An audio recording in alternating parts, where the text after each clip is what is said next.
Welcome back to Do Less. John and I have really been doing a lot less lately, and I'm sure you'd be very proud of us. We haven't released an episode in quite some time, but I'm ashamed to say we've been pretty busy and haven't. I forgot how to do this. Is this thing on? Yeah, so forgive us for not doing this in a while, but we thought it was important to come back. There's definitely been a lot going on, and there's been plenty to talk about. But I think for this episode, here I'll fill the listeners in for all the episodes we didn't record in the past couple months. Here's our commentary. Oh my God, are you serious? That sucks so bad. Jeez. Yeah, that's pretty accurate. That's what we would have been saying had we recorded. So that was the summary. That's pretty accurate. Yeah, so a lot's been going on, and I think we didn't feel like it was necessarily super important for us to chime in at the time, because plenty of people were doing that. And part of, I think, John and I's philosophy is not to be emotional about things as much as they may tug at our heartstrings. We think it's important to address things when we can do it from a calm, rational perspective. And so it's not necessarily important to chime in right away, but when you sort of have made up your mind on things, I think it's more appropriate to do so. So I think what we're going to do with this episode is, since we haven't done one in a while, is we're going to hit it big. And with so much going on, what John and I discussed is we think it's important, something that's really important that's not talked about a lot is scope. And what we mean by that is, what is really the priority of the various issues that we face? And one might argue that this is entirely subjective, and it just depends from individual to individual. But I think that's kind of a useless perspective, honestly, because if it is entirely subjective and there is no absolute pecking order of things that are important, then how can we really form a society if it's just there is no real sense of importance and we all just kind of are attacking each other over what we think is the most important? Yeah, that's a good intro. I agree. I think that that scope and agency are the two factors that should be discussed the most. That's the way to become the most objective to an issue. And it's funny. I think these last couple of months are an example of how the opposite is promulgated through what you see what you consume in the media. What I mean by that is, as Jeff said, scope. It's how far-reaching, be it a dollar amount, be it lives affected, lives lost, even in some of these issues. Scope is so important. You can't say anything in a political nature. You can't say anything. You shouldn't say anything in a political nature. You shouldn't say anything in a policy-making capacity without also addressing scope. And agency, meaning what can you feasibly do about it? Like, it's you're not saying anything if you want to solve the world. You want to solve every problem. You say that, are you automatically a good person? No, how are you going to do that? And that's the key. Like, do you have the agency, the ability to enact a change that's going to be far-reaching and substantial? So that's the way to become objective, to look at it in those two kind of parameters. And as I said, I think what we've witnessed is the opposite of that. It's the emotional appeal is what people play on. If you can just Hmm. make someone upset enough or feel a strong enough an emotion about an issue, you can get their vote, or you can get their signature on a GoFundMe, or you can get their, uh, you know, or I guess signature on a change.org, or their dollar on a GoFundMe. If you can do those things, and you like, that's how the stir is. That's how you go viral. That's how you get like a stir in people's ear. But you rarely hear the people. It's not that you don't hear it, but I think that the most important thing to be is objective. Focus on those two parameters, and then start from there, and then like the rest kind of fills itself in. So I think with this episode, Jeff and I before recording, we went through and we just jotted down some of the biggest issues that we've seen over the last couple years of just issues that people have either said this is the most important issue, sometimes it's us saying something's the most important issue, or this needs to be changed right now, nothing, this can't wait, stuff like that. Like, the emotional appeal is definitely real with a lot of these. But we're gonna go through the list and comment on what our government actually would be doing by addressing them in their scope, and what can we do about it? How much agency do we have? Right. I would like to touch on that idea of agency, because, you know, this list is basically only problems related to America.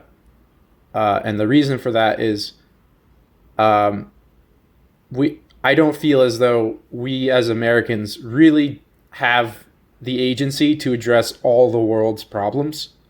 And so while I do think there are some really very serious things happening throughout the rest of the world, very terrible, awful things that actually are much probably worse than a lot of things that are even happening in America. Mm-hmm. I the only solution is kind of like we go there and do something about it. But I personally don't think that's our place, and that doesn't seem like a realistic solution, right? And so I think we leave those off the list because we don't really think there is anything to be done about them. I think that's outside of scope, even though Mm-hmm. they are important, right? They just may not be solvable for us as Americans. Yeah, hopefully a theme on this list as we go through it will be,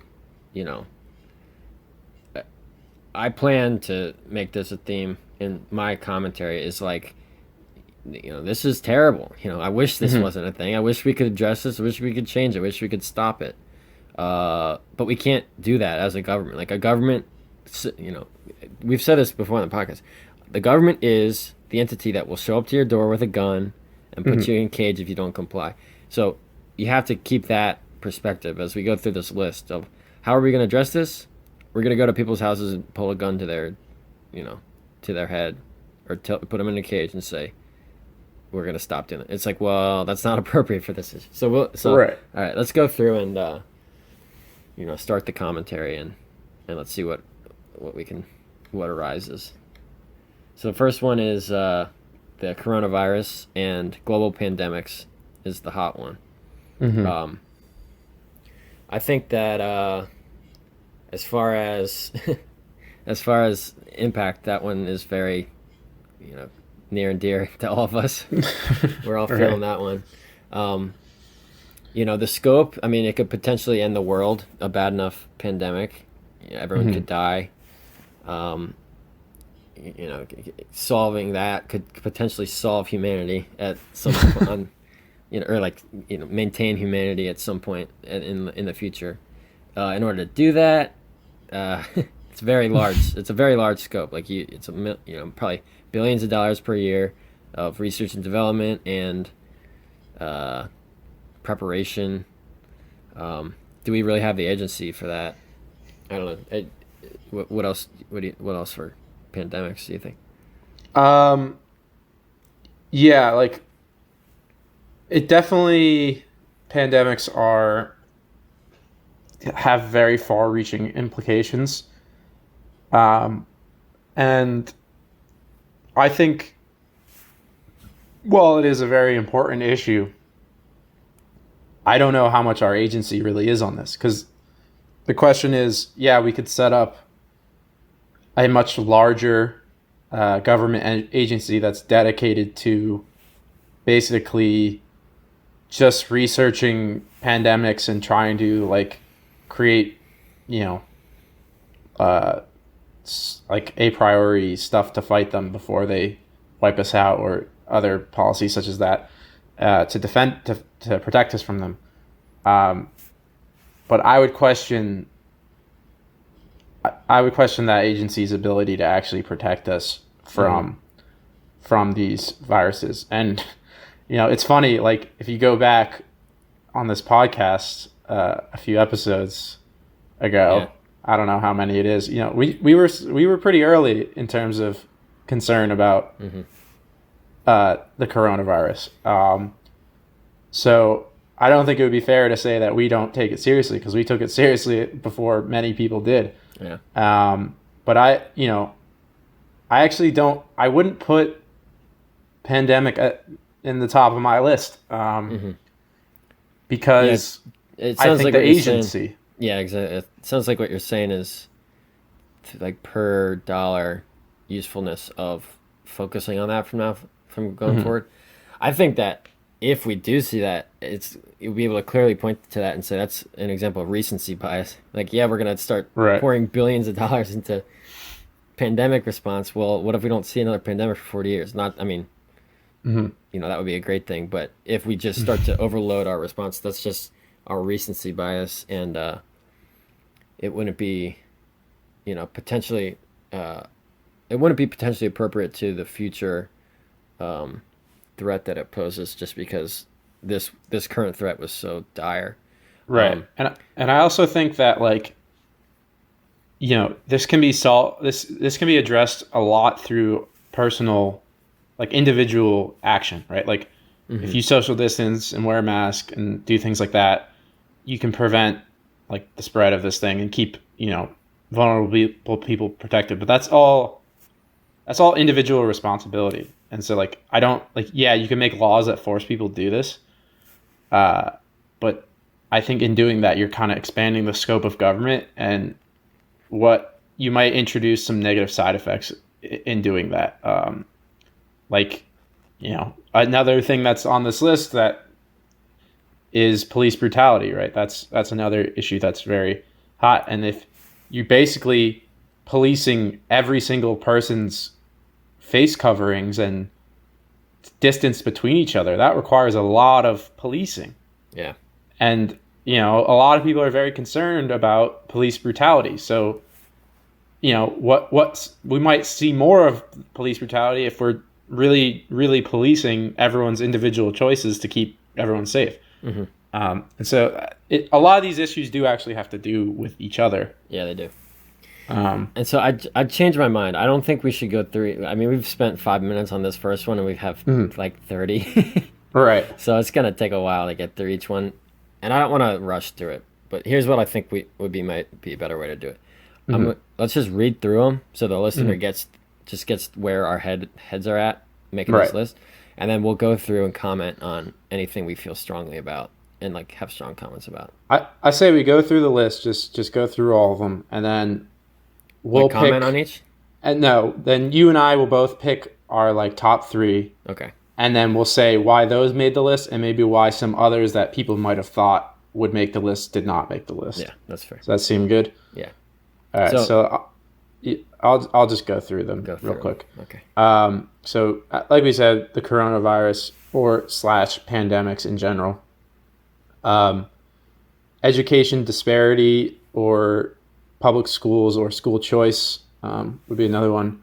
The Federal Reserve or central banking in general. The war on drugs, racism, the welfare state, foreign policy or wars abroad, increased partisanship of our citizens, regulatory capture, the environment, like global warming, occupational licensing, university corruption or monolithicness, I guess you could say, wealth inequality, abortion, terrorism / mass shootings, gun control or gun violence or gun rights, obesity, nutrition, immigration, organized crime, sex trafficking, sexual assault, sex crimes, gender equality, LGBTQ rights, the scope and the scope of government in general. Mm-hmm. So there's a lot. We solve all those on this podcast, and then we're good to go. If I can make another note, the name of the party is lost on me right now. But I was recently approached by someone about a political party that they were interested in. It's like it was like a minor party. I forget the name, but it's kind of like it was like a centrist kind of party that's not libertarian. And they said to me, it's like, what do you think about this? And I looked through their list, because what we kind of just made is like, maybe you would define it as like a political candidate, agenda list. This is this is my stance on all the following. That's what a political candidate would do. So I looked at the political, rap sheet of all these issues, and they go through and they make a very strong moral point for every single one of them. Mm-hmm. And a lot of them I even agreed with. Stuff like, for them, like a big one was like religious expression should be encouraged, and I was like, yeah, I mean, that sounds good, but then then you take that in the scope of like what's trying to be done by creating a political sheet with all these with their agenda. It's like, I want to become the president, I want to control the country, and I want these moral stances I have to become political stances. Like, I want to enact policy, and that to me is like, okay, whoa, wait a minute. Yeah, I'm on board. All this moral stuff is good. This is really good conversational, philosophical stuff. But what do you want to become president for? And mandate religious like they were talking about, like crosses should be made available at sports events or whatever, or like in schools. It's just like, okay, what is the political actionable item from that? Like, are police going to go around and like mandate that this is being handed out, or like mandate, like, how is that enforced? So just again, in this conversation, I think that is hopefully what we'll do is, not only will we tell you what we think about what should happen, what's the moral stance we have, but like, a lot of these things will be left out of our top 3 because there's no political action, right? Through either increased education or increased national conversation or increased citizen accountability. Like, some of these just completely go away, without the government intervening. So I think that's, before we start our list, and if you hear something that's on there and it's like, oh my gosh, these bastards are putting that in their top 3, it's like, well, it's probably because we don't feel we have the scope required, or we don't have the agency to meet the scope required to truly change it, or it could be changed through a different avenue of government. Okay, so and if I can just say one more thing, is like, we're not only gonna, what's actually less important is what we think we should be done, but like what's going to be more important is we're going to tell you why this is important, like why this is a big scope, and then why there is a lot of room for like action or agency on it. And that to us is really important, because that takes it away from our personal bias as much as possible, right? Because while our lists are going to be, like, of course, influenced by our own biases, what we're trying to get at is sort of an objective priority set. because I do think there is an objective set of priorities to address that will achieve the most good. I don't think we're going to discover it here today for you. But we'll try to. But we're going to try to, and we're going to try to be objective about it in doing so. Awesome. Yes, that's fair. So I'm going to start with the Fed.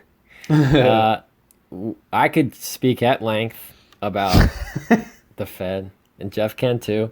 In fact, we've recorded 20 episodes so far about it. Just about, So listen to those episodes if you want the full scoop. In short, the reason the Fed is, to me, the number one on this list is because when there is a central bank that's suppressing price discovery in an economy, what that means is that the resource allocation within the economy is inefficiently allocated.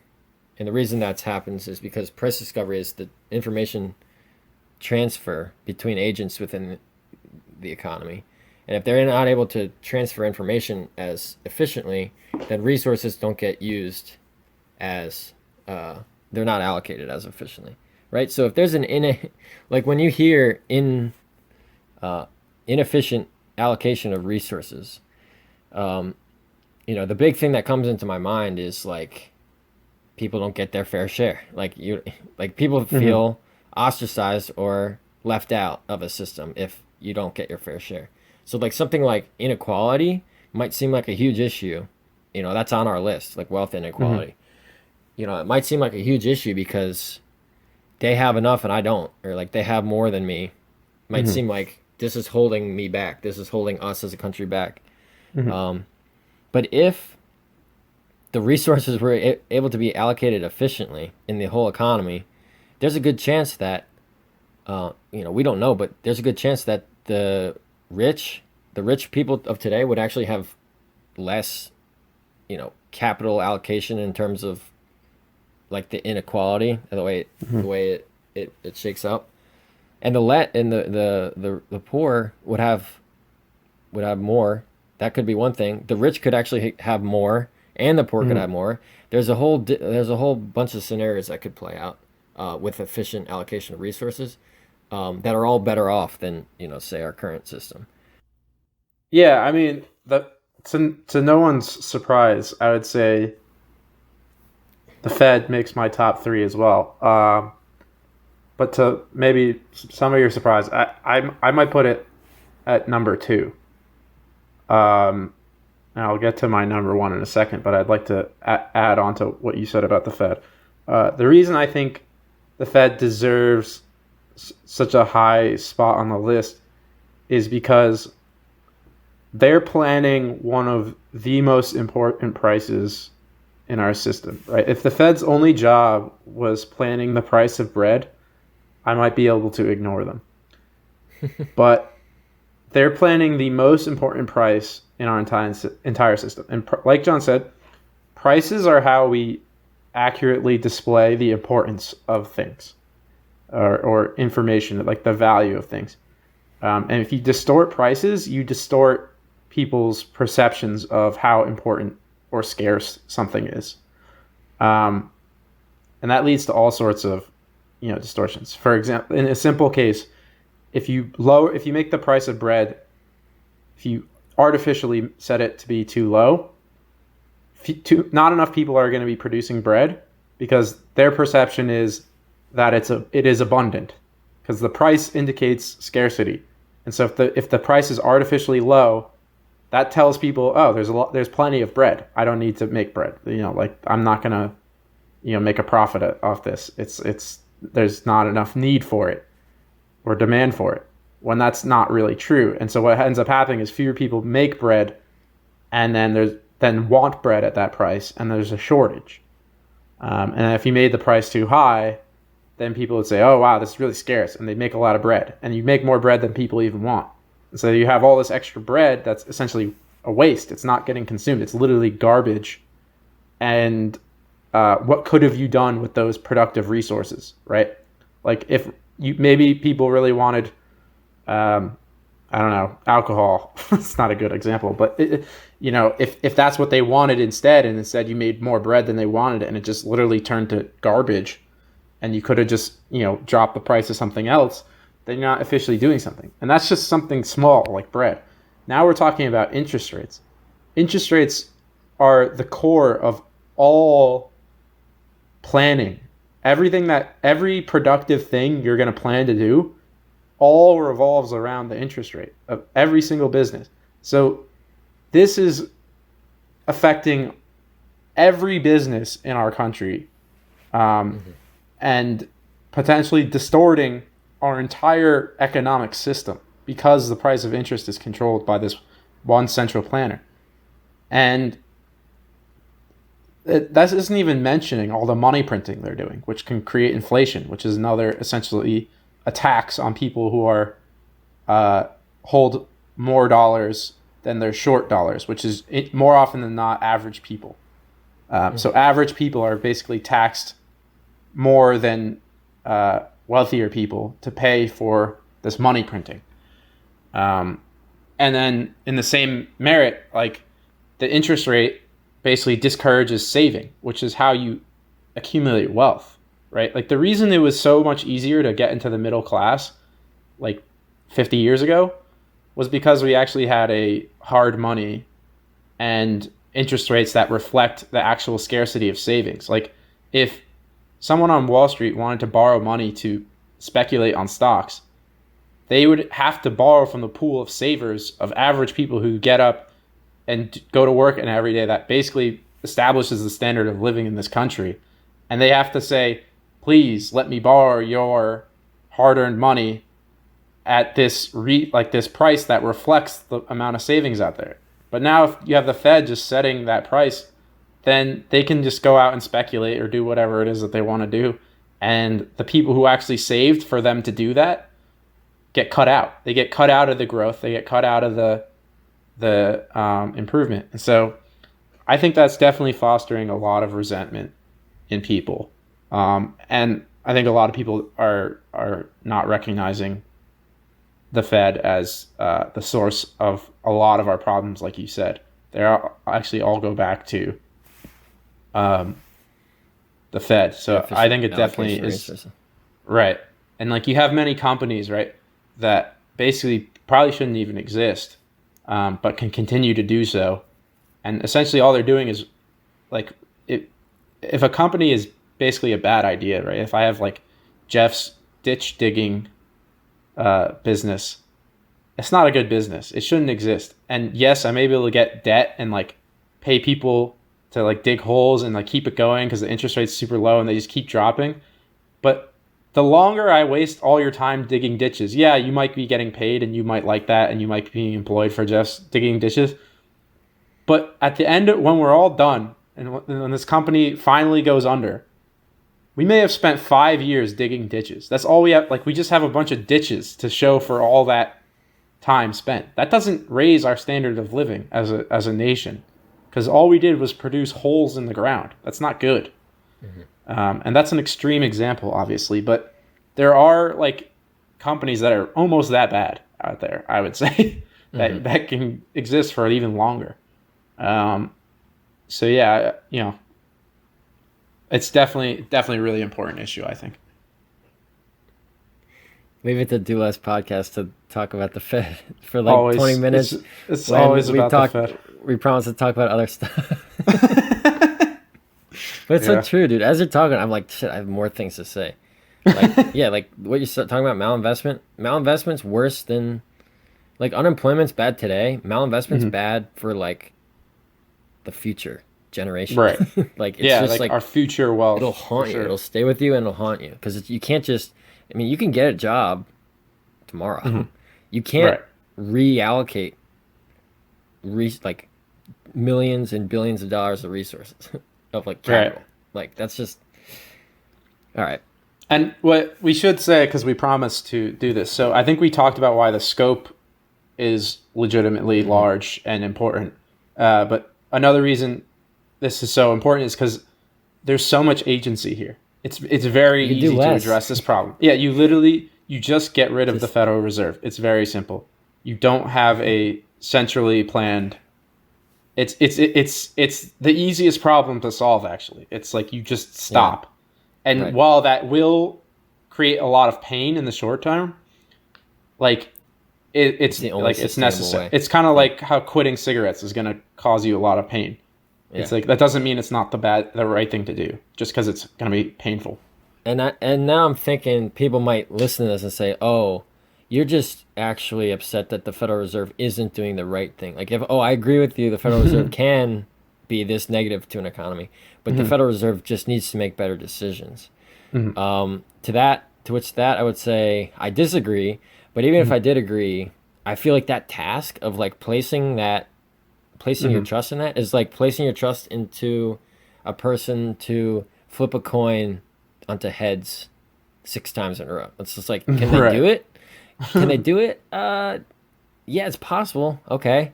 Should we put our eggs in that basket? No. Right. Like that's so ill-advised. Like, Right. yeah. Okay. All right, Jeff. You say the next one because Okay. Yeah. So I would you're actually, number one. just talking about the Fed almost makes me want to put it back at number one. I knew it But would. I I, knew it would. Once I you said got I going. said it wouldn't be. And so I'll just go. I'll put my number one actually at school choice. Um, and so I'll first address like why I think this is so important. Because just about everyone in this country goes to public school. Like most of us do. And so it's the place in which all of us develop as citizens. So it's kind of like uh, at the core, education at the core is where all of us get our start, as citizens of the country. And you can imagine in a country where if your schools were just like completely horrible and taught you all sorts of terrible, very bad things like killing is good and all sorts of nonsense, like that country would be very, very dysfunctional, right? So I think it's very important that people educate themselves because I think being educated um, sets a foundation for life, for being a good moral person and having agency to solve not only your problems but like problems in the world and being successful. I think a lot of that comes down to education. And so it's no secret that America has fallen far behind in education in the world. Um, and lots of people will give you different reasons why. And I'm here to firmly state that I believe the reason is public schools. And I actually taught at a public school for a brief amount of time. And the conclusion I came to was that I lacked the agency as a teacher to make measurable improvements to what I view as my own personal vision of what a good education would look like. And I think as a teacher, I was never going to be able to achieve that. And the reason for that is essentially the public school system. The way it works is, if you're not familiar, is there are districts, and each district has its set of public schools. And if you live in that district, yeah, you likely pay taxes that fund that school. Um, and then those taxes fund the school, and then you get to go to school for free. But that's the only school you can go to with that tax money. You have no say in the matter. You only can go to the set of schools in that district. They're assigned to you. So you have no choice.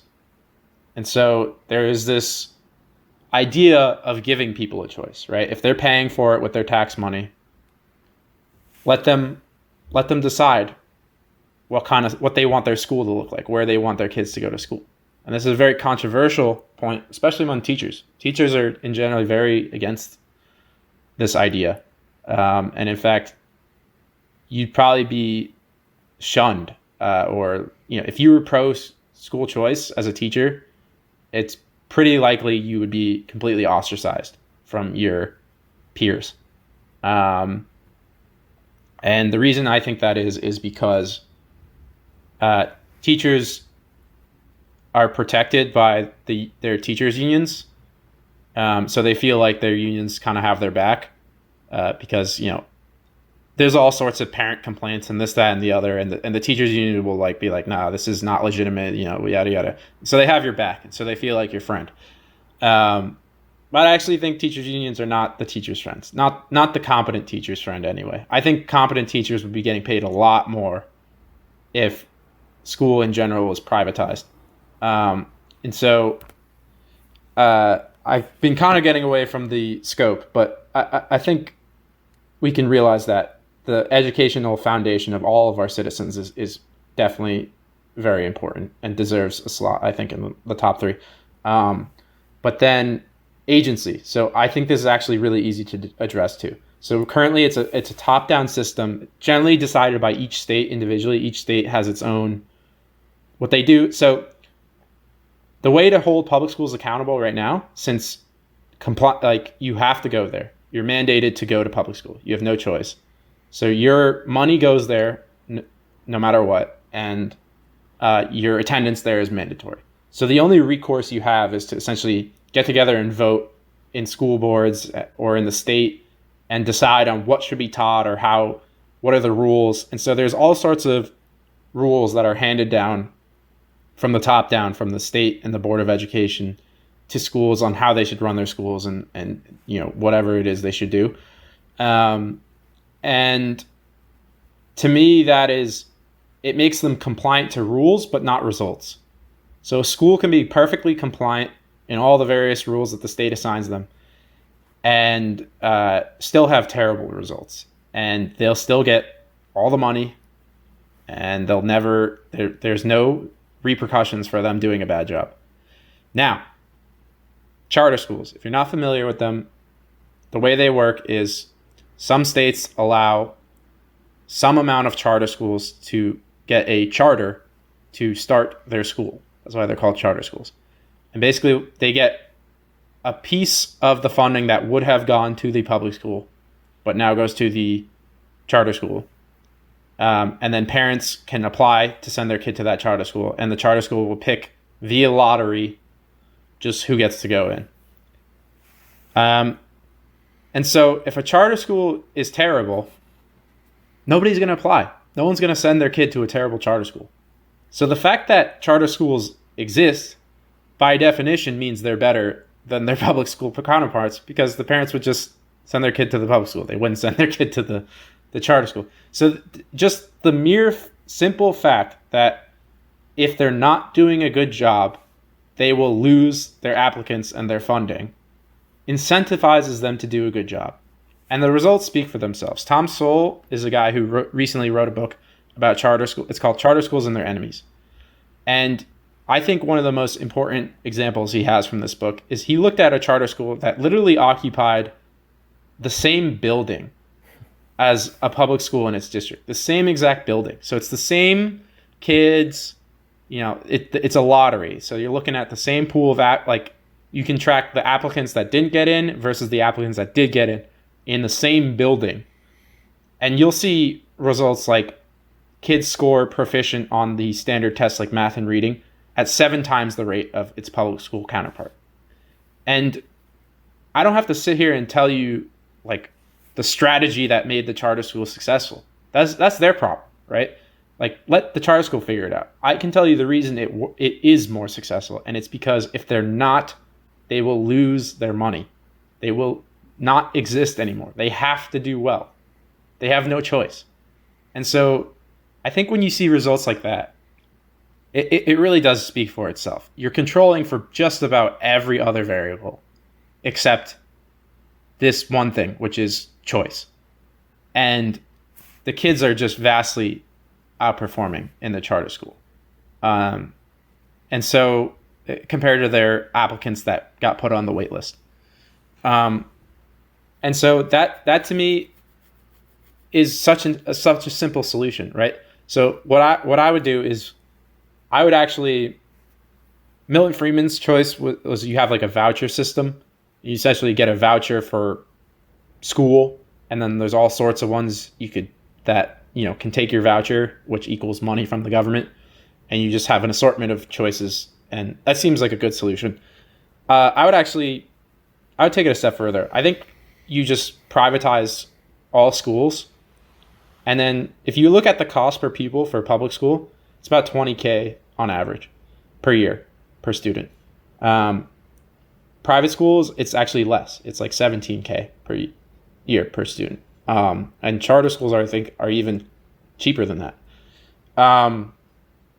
So it's simple. You privatize all schools, and then just give people the money it would have costed them to send their kid to public school. Why not just give people the $20K it was going to cost to teach that kid, and just give them that money to send their kid to whatever school they want?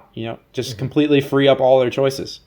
It seems like a very simple thing to do. It doesn't take much. You just have to get out of your own way. It would really start organically. It would be very simple to do.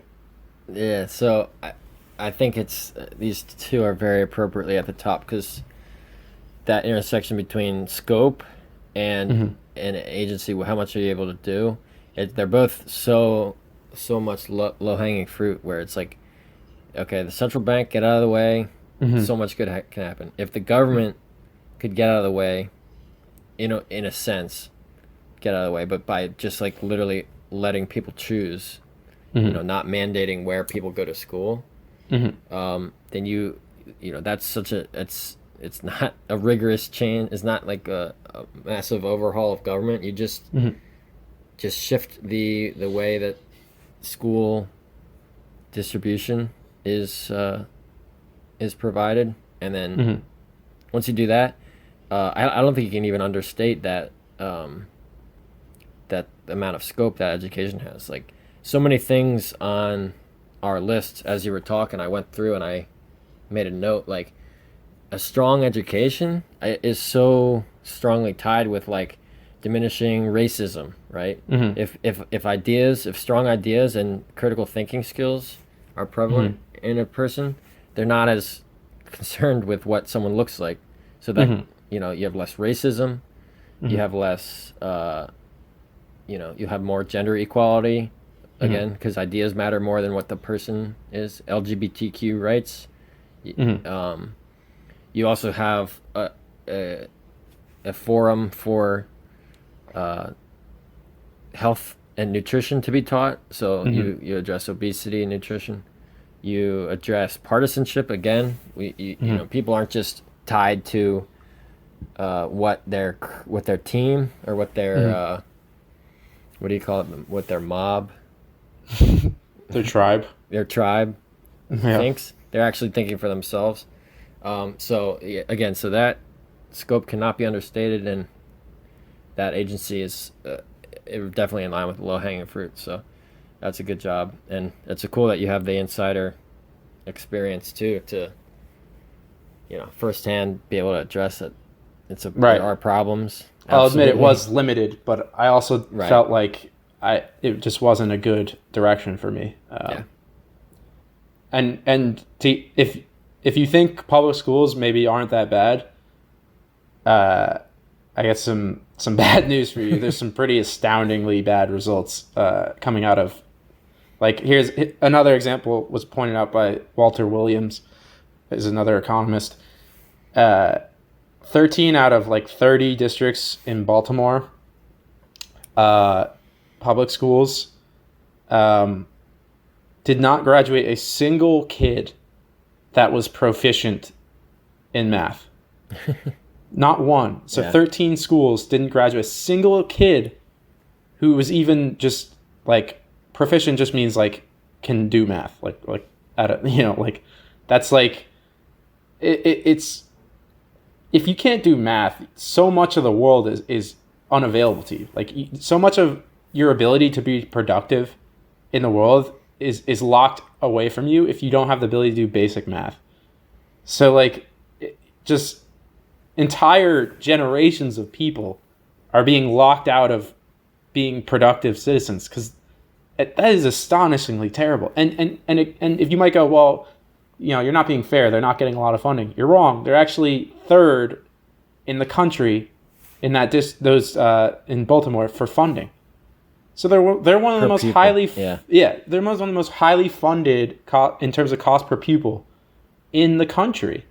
Yeah. And they're achieving that terrible of results. I don't know how you can defend these schools. That's terrible.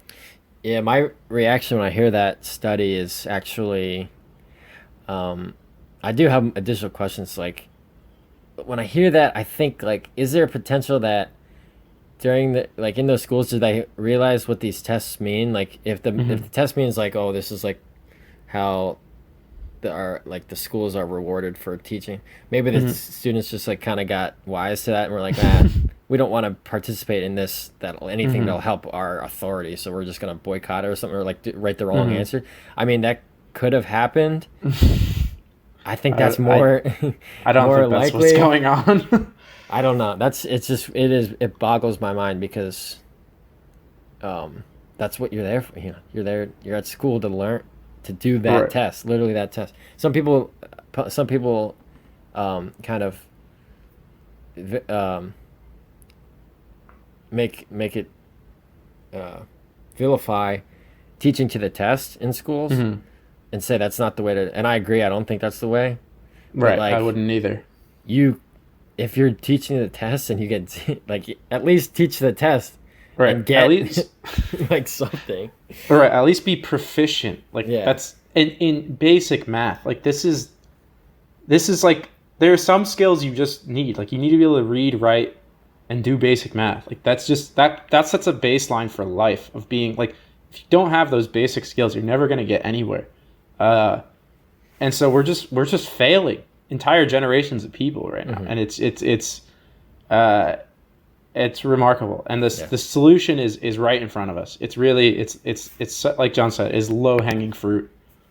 The success of charter schools in, I mean, not all are successful. Don't get me wrong. There's gonna be schools that fail, right? We're not sitting here and gonna tell you that, like, once we do this, we're gonna suddenly be like, a society of brilliant engineers or something like that. Like, it's just there's going to be terrible private schools and terrible charter schools and terrible schools still, but we're talking about just, like, on average, improving the results very significantly, because there's a huge disparity in results between charter schools and public schools, while you're holding basically almost every variable in control. So you can't really ascribe it to anything else. It would be very disingenuous to do that. Yeah. So before we each say our last one, or if we agree on the last one, I would like to go through and list a kind of an honorable mention, a couple honorable mentions, and explain why they're not in the top. For example, foreign war, I think, is globally a very large scope to address. But if they're restricting ourselves to scopes within the country, I think foreign war, as messed up as it sounds, it's actually a negative scope effect to our country. If we stop associating ourselves with foreign wars, we actually have less opportunities for, like, training young men to be in the military, and like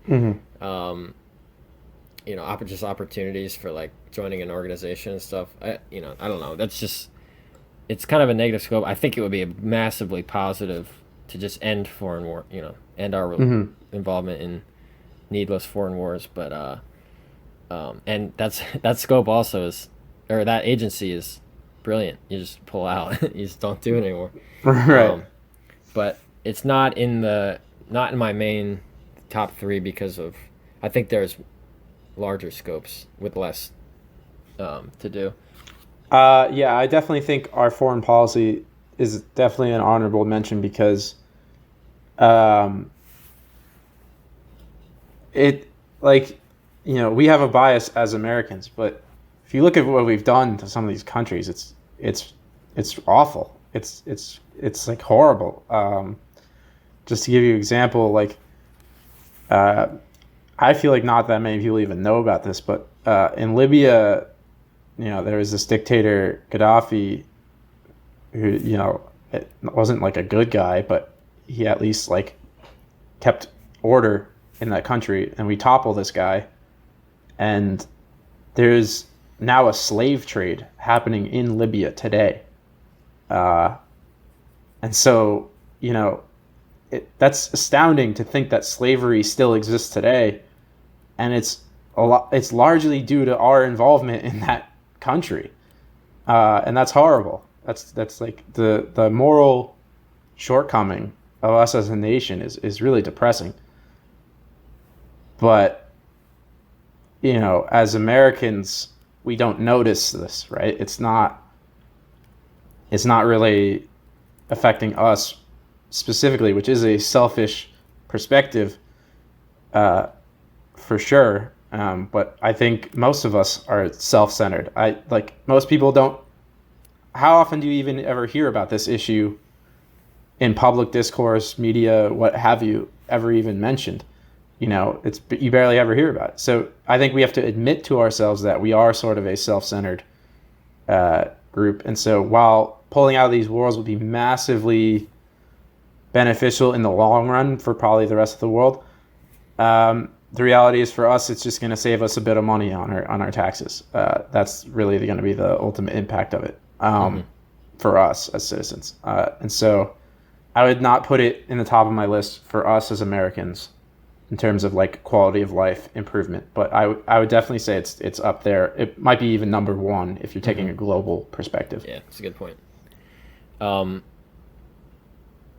Any other honorable mentions before I say the third one?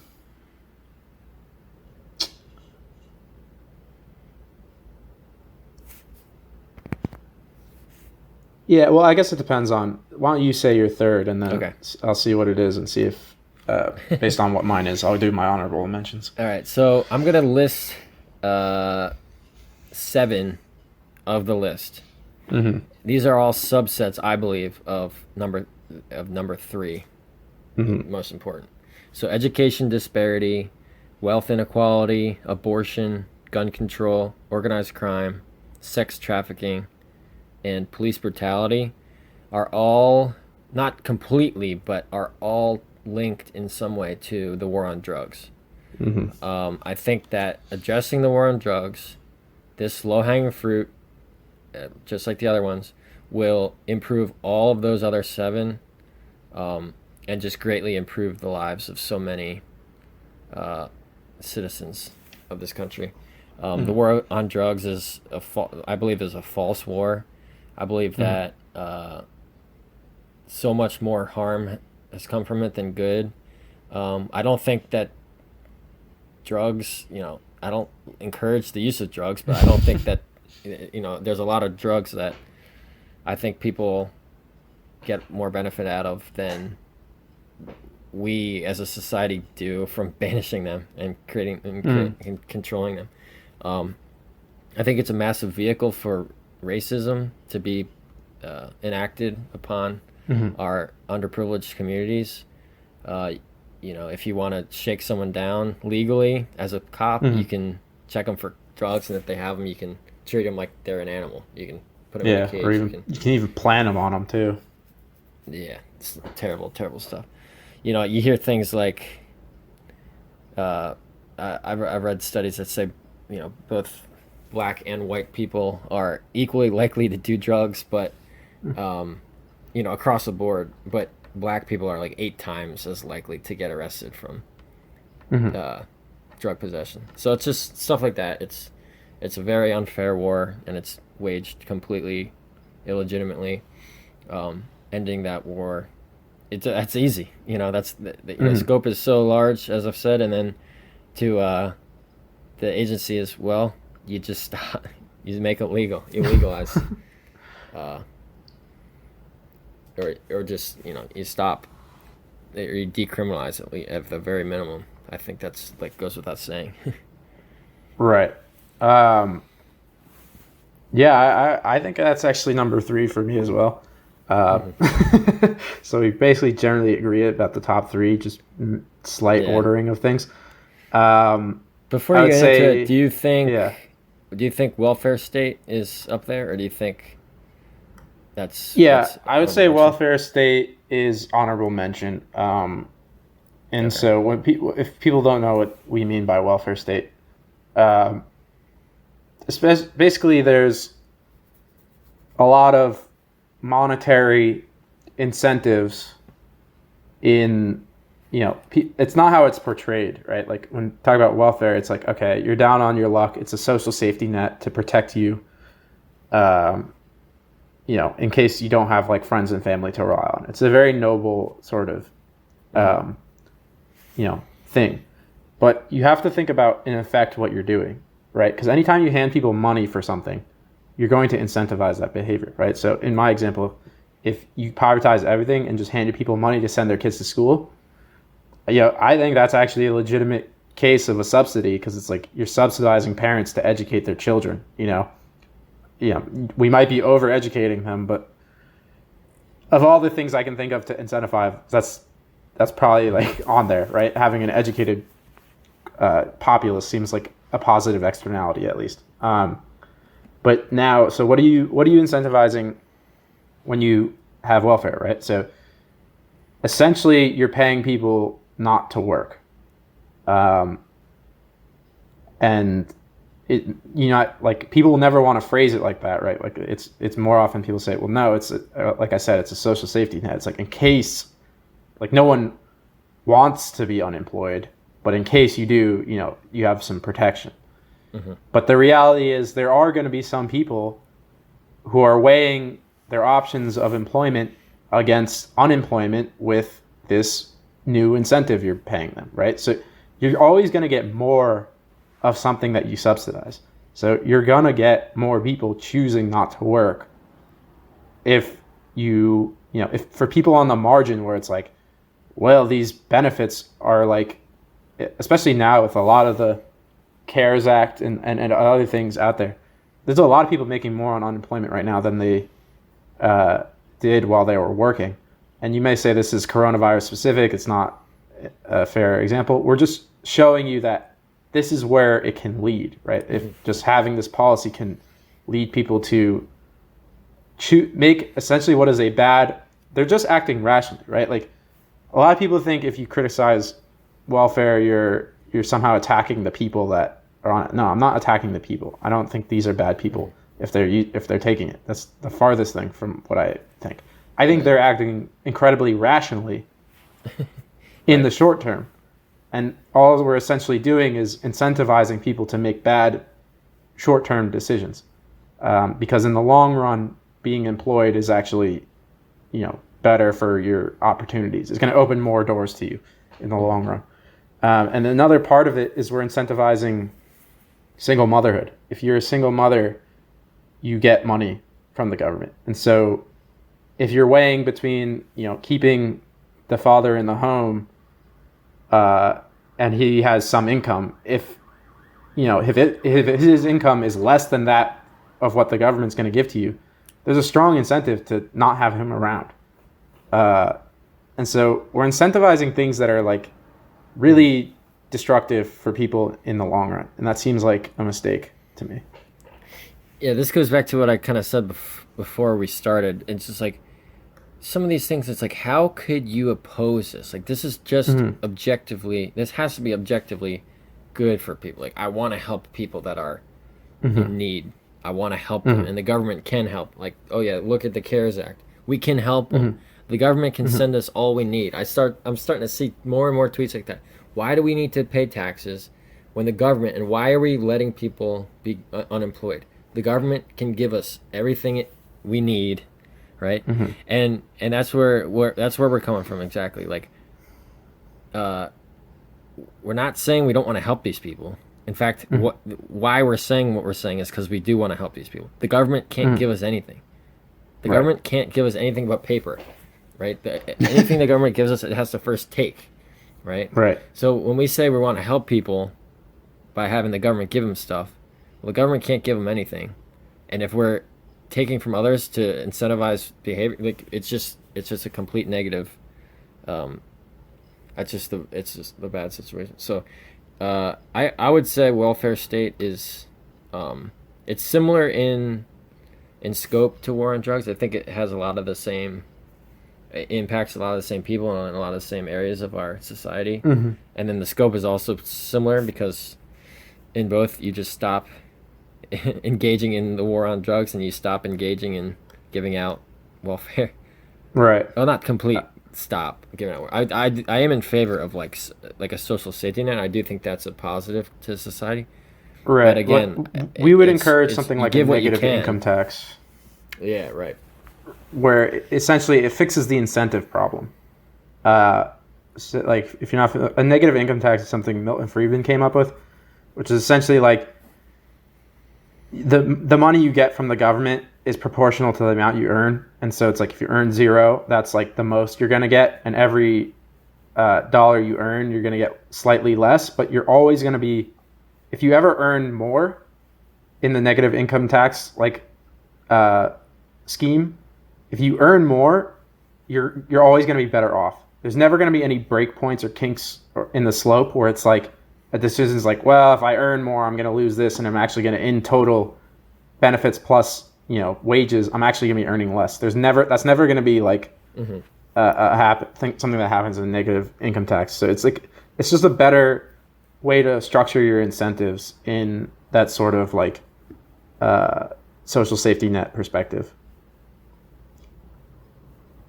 Or like UBI would be another example of just a better way to do social safety nets, because it's like, okay, we all just get this no matter what, so it doesn't change my decision making at all. It's just there, right? Yeah. Yeah. So, just to illustrate an example, like a negative income tax would be like at zero income, you receive, call it $20,000 in a year. I don't know, it's arbitrary, but Right. To illustrate the negative, at $0, your net from the government would be $20K. If you received a salary of $10K, the government would send you like $15K instead of $20K. So now you Right. net $25K. And if you make a salary of $20K, the government will send you $10K. So you'll net Right. $30K. So every incremental dollar you increase yourself, you've increased yourself $1 and you've only marginally decreased the subsidy like 50 cents. So you're always incentive to do better, to work harder, to contribute more. Right. And so, yeah, I would put that at honorable mention. Another one I would say is definitely an honorable mention in terms of scope. Maybe not in scope, actually, even. But just an important issue to people, I think, morally, just in terms of everyday, is like abortion, right? Like, I think this is one of those issues that dictate almost entirely how some people vote. I don't even want to, like, I don't think there's actually a correct side of this issue. I think actually both sides have legitimate arguments if you actually address their actual argument and you don't just straw man your opponent like most people want to do. And I think it just comes down to a philosophical difference. And I think this is an example of an issue you actually can't really share a country with people who agree that it's important but are on the other side of it. And I think the reality is, like, this is an example of an issue that, like, basically should be decided by, like, state, and essentially you live in the state where you feel is doing the moral thing. And if you disagree with that perspective, let me whatever side you're on, right? Imagine we're just dictating it down from the top, kind of like how we are now, and your side is losing. Would you not feel oppressed if you were pro-choice, right? And the government's like, nope, we're pro-life. Would you not feel oppressed by your nation, and the vice versa? If you're pro-life and pro-choice is winning, you would feel like there's a great injustice happening, and there's nothing you can do about it. So instead of trying to like ramrod your side onto other people, why not essentially agree to disagree on a point that I would say does not have a clear-cut correct answer to it. And it actually comes down to like differences in philosophy of people. And that to me is a more peaceful solution, right? Like, if one state's pro-life and that is just too, like, you can't stand that, you can leave, right? And find one that's pro-choice. There's going to be pro-life and there's going to be pro-choice states, because it's basically like a 50-50 split almost in this country.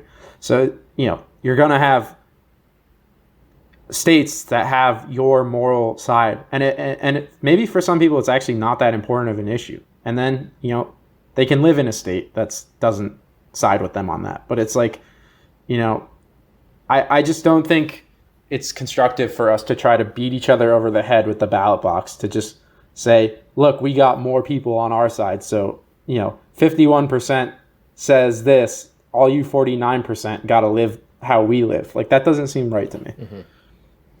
Yeah, that's I think that is a good solution. I think that in terms of scope, well, actually, yeah, I think it's a very large scope, but I think that one stays out of the top 3, because that is definitely one where you can't, your agency, yeah, like you're saying, there's such a conflict of agency. Like, you say, oh, all we need to do is this, and then everyone's going to be better off. It's like, well, you're right. lying. Like, it's not true. Like,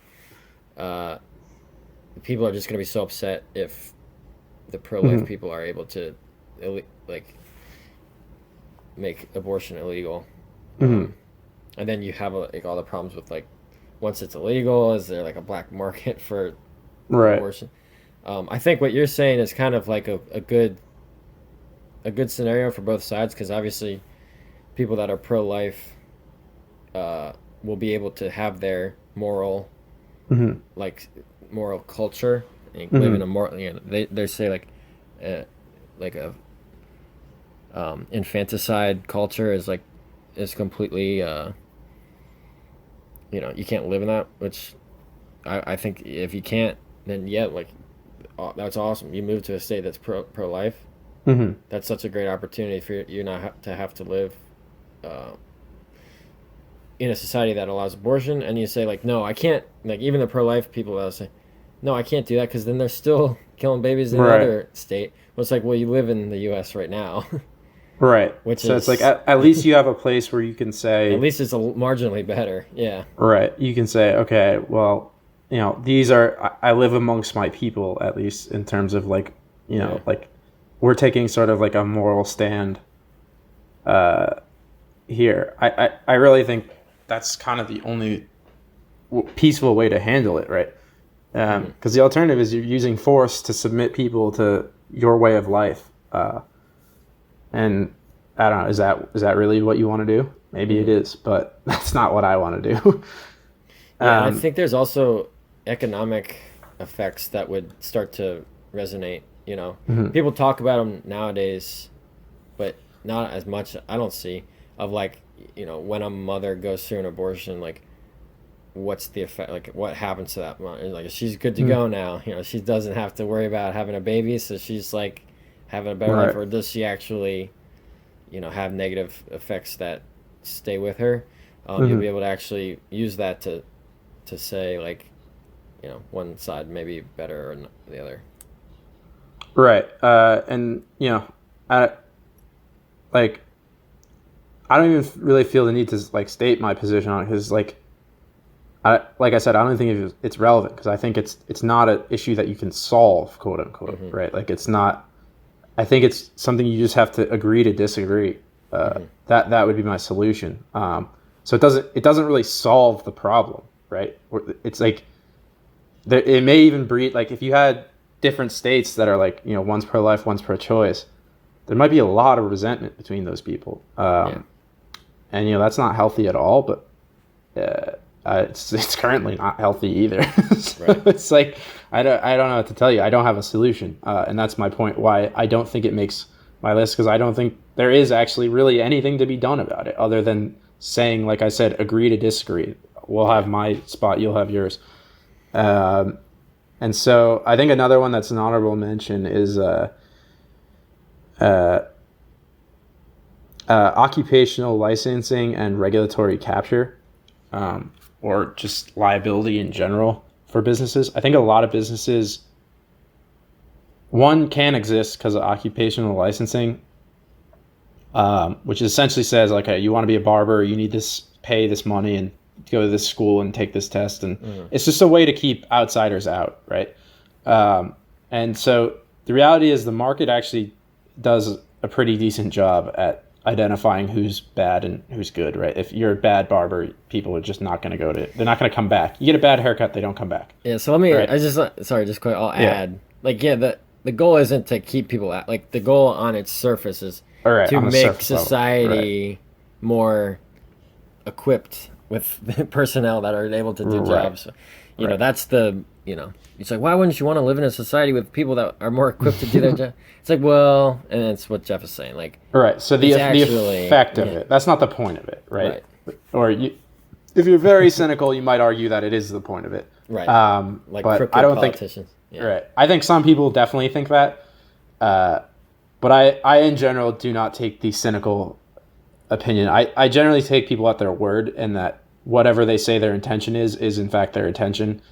I don't think it's good to, like, going back to the abortion, I don't think it's good to ascribe motives to people. Like, if someone just says they're concerned about the babies being aborted and that's their concern, just take them at their word. Don't say they want to control women or they want to, like, that's their ulterior motive. That doesn't seem like arguing in good faith, right? Like, and then if someone's saying, well, I think, abortion basically can save that mother's life in a sense of, like, it basically is a terrible situation to be like a single mother raising a kid all on your own, and it basically is a very high indicator of, like, poverty and stuff like that. So it's like, okay, if someone made a bad mistake and they're trying to, essentially, do this thing that's going to enable them to be better equipped to raise a kid when they do it on purpose in the future, that's sort of, I feel like, the pro-choice perspective, where it's like, just, they don't hate babies, right? So, like, they're not doing this. It's not a eugenics program or whatever. Like, just take the side at what they say their intention is. Like, I don't think it's constructive to argue in bad faith. So yeah, like I said, the occupational, like John said, is the intent is to protect the consumer from bad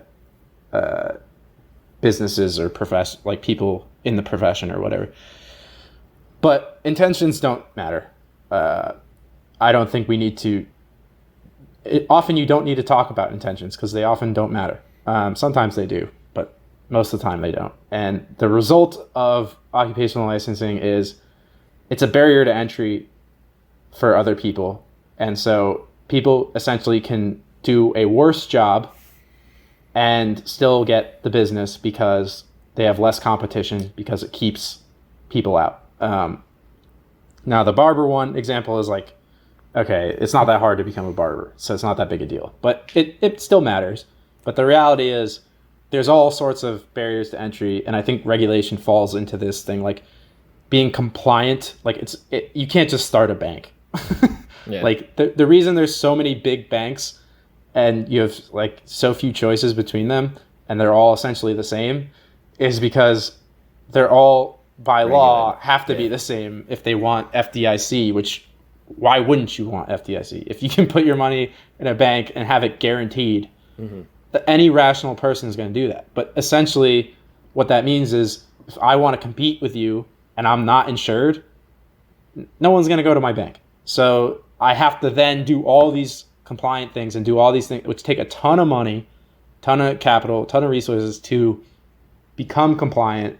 So it's kind of the same sort of thing. This regulation and occupational license are sort of two sides of the same coin. It's like, you're just creating barriers to entry and reducing competition. You did also hit on, the reducing competition is a very strong theme through this list, Mm-hmm. or increasing competition to increase quality. Mm-hmm. You've also alluded to something that was covered in our previous podcast. Some listeners will recognize, which is reducing risk is not possible. Like, you can't reduce risk. You can only change. Like, the risk doesn't go away just because you've mitigated it.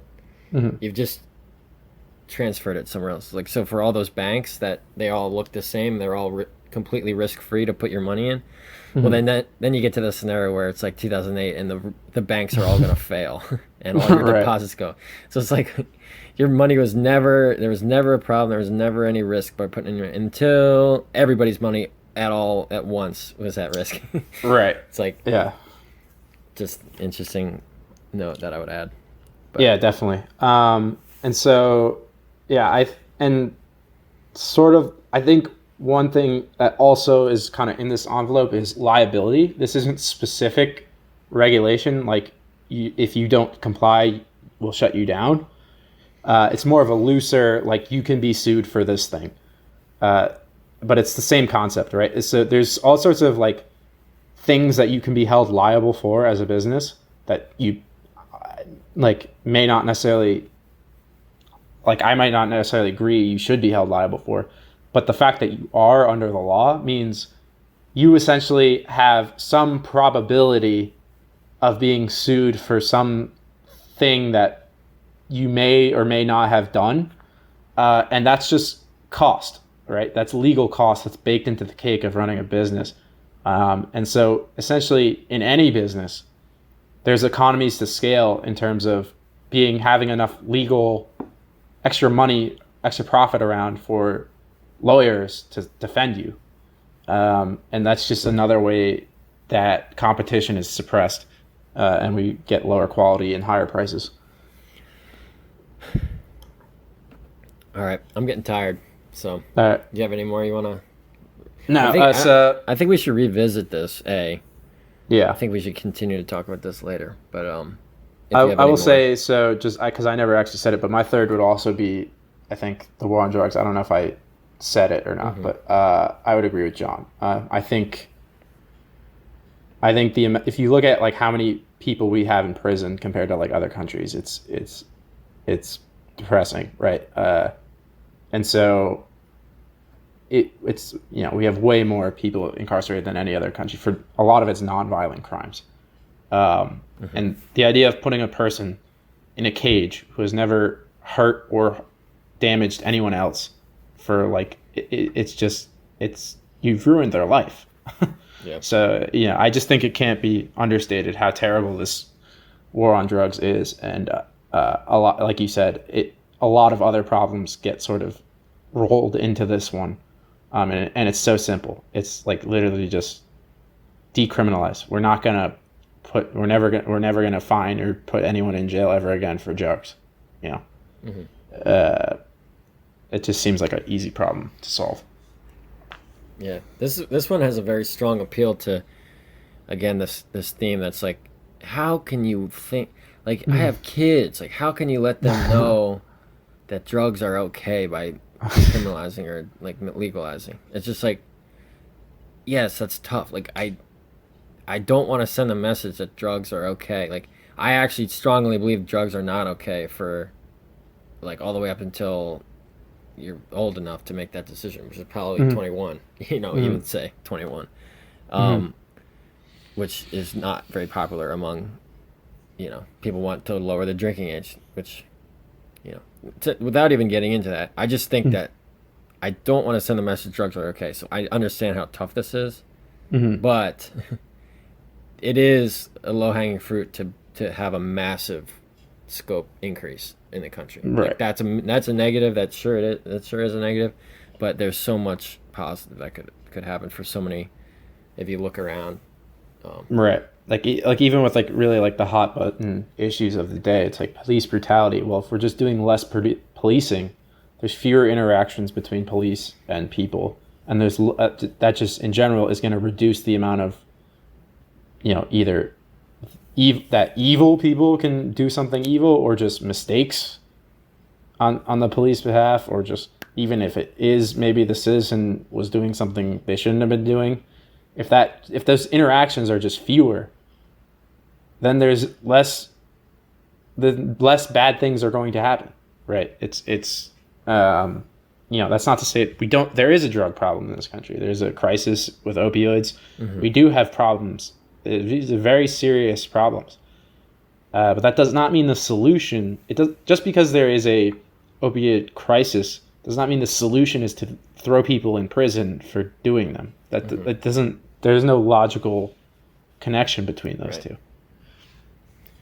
Yeah. So, like I said, we'll probably be revisiting this or concepts from this in the future. So let us know which one should have been in the top 3. I'm sure there are listeners that have their top 1 or top 3 that we didn't even address in depth today. So, your comments are always welcome, and we will revisit. Yeah, right, definitely. Jeff? Yeah. We'll revisit these because we're just trying to basically set a guideline for what belongs at the front of our attention, right? And that way it's easier to filter through the noise if you have a sense of perspective, sense of scope, that you could say, okay, this isn't as important, or this is really important, and it deserves my attention. Yeah. Cool. All right. Well, thanks for doing less. See you next time. Yeah. Take it easy.